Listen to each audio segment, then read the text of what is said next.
Morning, ladies and gentlemen. Today I am going to give you information about GST. GST stands for Goods Service Tax. To understand the concept of GST, we'll take an example of chocolate. Let us consider that during a factory production, a chocolate cost 100 rupees and the manufacturer will add a profit margin of 10%. So the cost of production of that chocolate will become 110 rupees.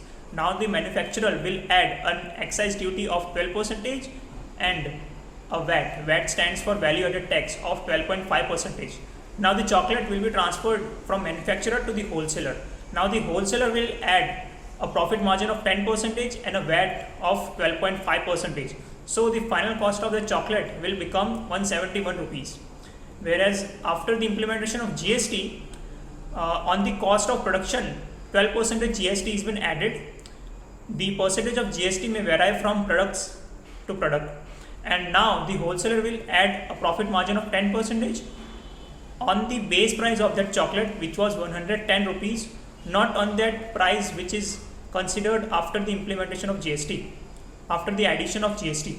Now on that final cost of that chocolate, 12% GST will again added, and now the final cost of that chocolate will become 135 rupees. Whereas in that previous case, we see the cost of that chocolate was 171 rupees, and after the implementation of GST, it cost only 135 rupees.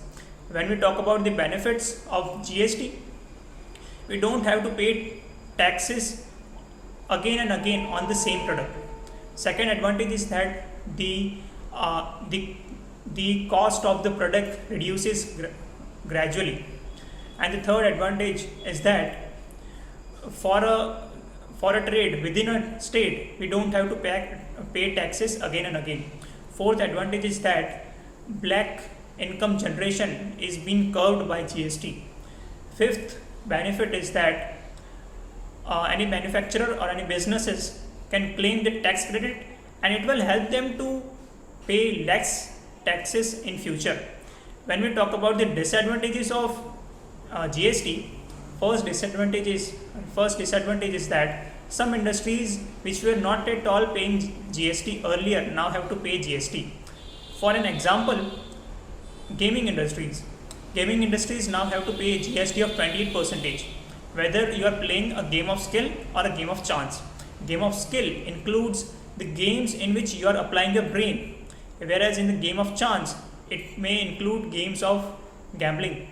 So the investors are now pulling back from investing in gaming industries because they have to pay a huge amount of a percentage of GST during time of investment. When we talk about the second disadvantage comes from the states. GST is helpful, rewardable to the consumer state, not to the producer state. For example, Tamil Nadu is the second largest producer of goods in India, and before GST, the manufacturing state Tamil Nadu was getting a tax credit directly during the time of production. But after the implementation of GST, they are getting tax credit from the center, and the tax credit is very nominal as compared to what they were getting before GST. The third disadvantage is that penalty payment.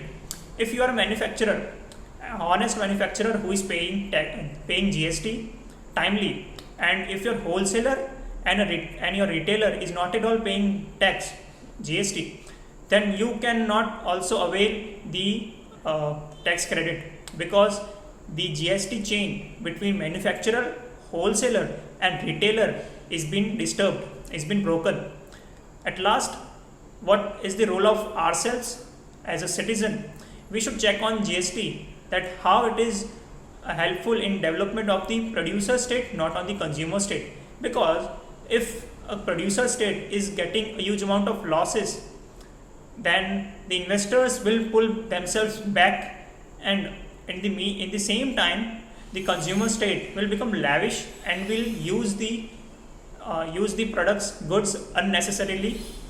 When we talk about the second, we should check on how government is acting upon to the people who are not at all paying GST, because a huge number of citizens of India are paying taxes timely, And when we talk about the third role as a citizen, that we should push the government to take some necessary actions which can reduce, which can sufficiently reduce the burden on the in the industries which are affected by GST a lot. Thank you, gentlemen.